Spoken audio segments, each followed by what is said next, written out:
Қайырлы күн, құрметті әріптестер. Бүгін біз антикризистік жұмыс жоспарына талдау жасаймыз. Яғни антикризистік жұмыс жоспары дегеніміз не? Қандай жағдайларда құрылады, кімдерге құрылады және басқа жұмыс жоспарларынан айырмашылығы неде? Осыған тоқтала кетсек.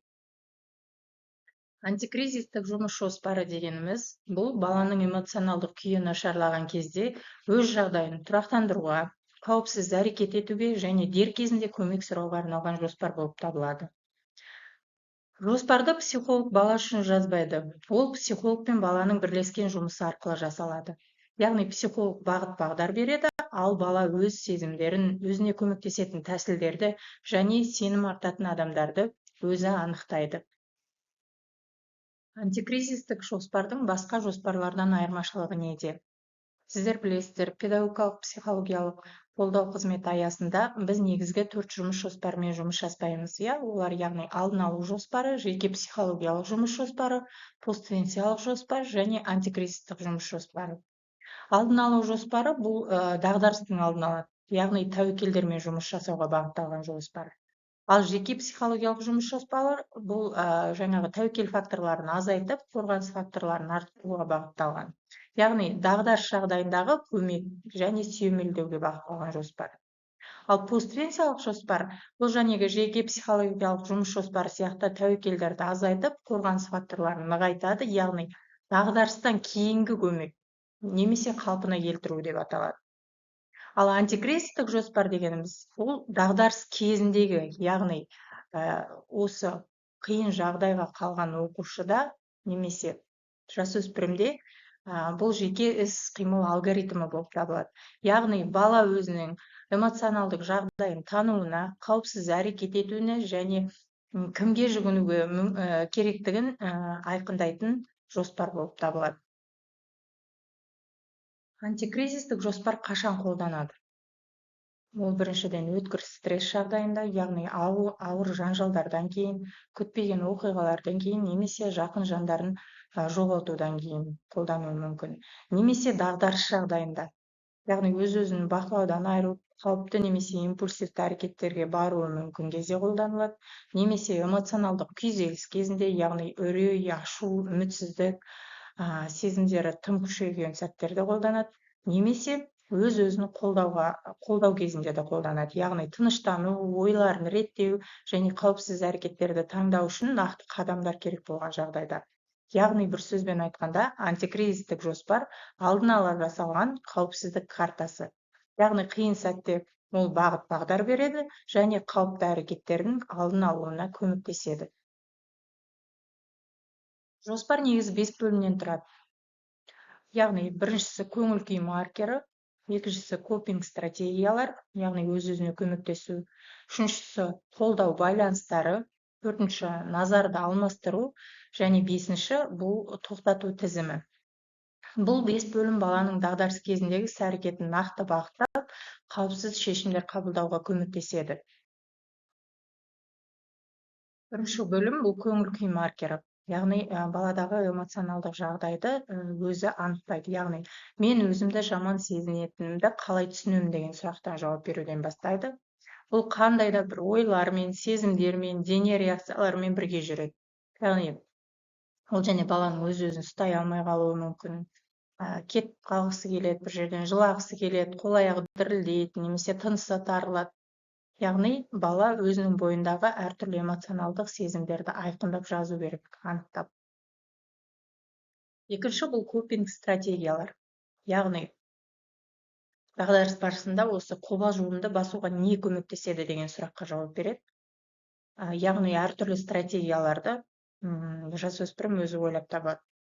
Ол және терең тыныс алуы мүмкін, әртүрлі тыныс алу жаттығулары арқылы дене реакцияларын бәсеңдету, немесе серуендеу, таза ауада жүру, душ қабылдау, музыка тыңдау, немесе сөйлесу, яғни сенімді адаммен әңгімелесу, сезімдерді бөлісу арқылы ішкі жан дүниесіндегі тербелісті шығару.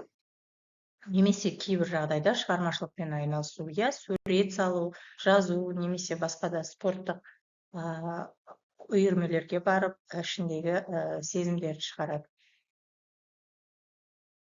Үшінші бөлімде қолдау байланыстары, яғни қолдау тетіктерін қайдан аламыз? Кімнен көмек сұрай аламын деген сұраққа жауап береді бала. Ол жаңағы жақын адамдары болуы мүмкін, бірінші кезекте ата-анасы немесе достары. Екінші, арнайы мамандар, яғни психолог немесе сенім телефондарына хабарласу арқылы.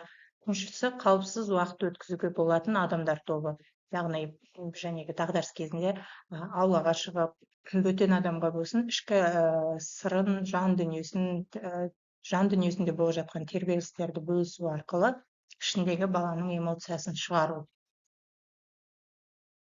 Төртінші бөлім мен бесінші бөлім бұл назарды алмастыру жоспары немесе тоқтату тізімі. Бұл екі бөлім өте ұқсас. Яғни жасөспірімдер сұрақ қояды, жағдайымды не нашарлатуы мүмкін. Яғни қалыпты ойлар пайда болған кезде мен не істей аламын деген сұраққа жауап береді. Яғни мысалы маған триггер болатын дүниелер болса, мен яғни өзгеден көмектесу тәсілдерін қолданамын, иә. Немесе изоляция, тұйықталу болғанда кәсіби қолдауға жүгінемін, немесе достармен әңгімелесемін деген сияқты. Қақтығыстар мен ұрыстар пайда болған жағдайда қауіпті сол қақтығыс қауіп ортасынан кетіп қалу. Немесе қауіпті заттардың қолжетімді болған жағдайда, яғни суицид жасау барысында немесе жаңағы әртүрлі дәрі-дәрмектің немесе кескіш өткір заттардың дағдарыс кезінде баланың жанынан табылуы. Яғни бұндай жағдайда қауіпті жерден бала өзі тоқтату керек. Көзіне түсе салысымен сол заттарды, яғни бөлмеден шығып кету немесе кетіп қалу керек. Антикризистік жұмыс жоспарының құрылымы ұқсас болғанымен, бұл әр жағдайда, әр балада дағдарыс жағдайында бұл былайша айтқанда индивидуальный, яғни жекеше. Яғни әр баланың психоэмоционалдық жағдайына байланысты, дағдарыс деңгейлеріне байланысты, дағдарыстың түрлеріне байланысты ол әр балада әртүрлі болуы мүмкін. Жалпы құрылымы ол ұқсас. Яғни бірінші бағанға біз бөлімдерді жазып аламыз, яғни жаңағы триггерлер, ескерту белгілері немесе стратегиялар, қолдау тізімі, кәсіби көмек немесе стоп-лист, мотивациялар, қадамдық жоспарларды, яғни бірінші ретке аламыз. Екіншіден, осы бөлімдер бойынша жеке-жеке бала өзіне анықтайды. Яғни триггер кезінде балаға не көмектеседі? Дағдарысқа келетін жағдайлар мен ойларды анықтап жазады. Немесе әртүрлі жаңағы айтып өткен стратегиялар, тыныс алу, серуендеу, шығармашылық іс-әрекеттерін толықтырып жазады.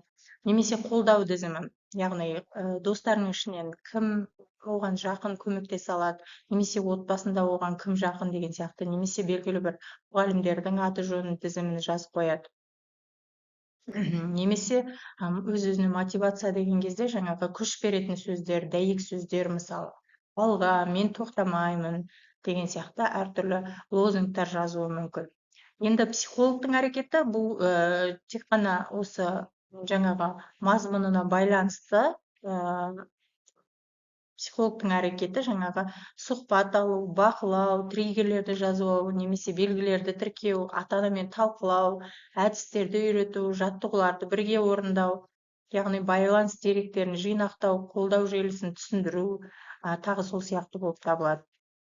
Яғни жалпы антикризистік жоспардың құрылымы негізінен бала мен психолог бірлескен әрекеті, яғни балаға әртүрлі сұрақтар қою арқылы, стимул беру арқылы, яғни жаңағы психологтың кәсіби шеберлігінің арқасында бала өзіне жұмыс жоспарын жасайды. Яғни әдіс тәсілдерін дағдарыс жағдайында қалай тезірек шығып кету, немесе қандай жағдайлар оған көмектеседі ең біріншіден, соларды анықтап жазады. Енді қорытындылай келе, бір сөзбен айтқанда, антикризистік жұмыс жоспары бұл баланың қауіпсіздік құралы болып табылады. Яғни антикризистік жұмыс жоспары жасөспірімге өзін өзі реттеу және қауіпсіздік құралы ретінде қандай мүмкіндіктер береді десеңіз, олар ең бірінші өз күйін таниды, яғни эмоциялар мен дене реакцияларын ерте анықтай алады. Кімге жүгіну керектігін анықтай алады, яғни қайда, кімге бару керектігін алдын ала біліп отырады, немесе жоспар құрып қояды. Және бақылау сезімдері, жағдайды басқара алатындай, яғни сезімдердің, әртүрлі сезімдердің техникаларды, жаңағы установка дейміз, солардың барлығын айқындап жазып қояды. Және соңғысы саналы көзқарас, яғни өз эмоцияларына саналы қарым-қатынас қалыптастыруды үйренеді. Ең бастысы, кез келген қиын жағдайға қалған бала жалғыз қалмауы тиіс. Антикризистік жұмыс жоспары осы сенімділіктің кепілі болып табылады.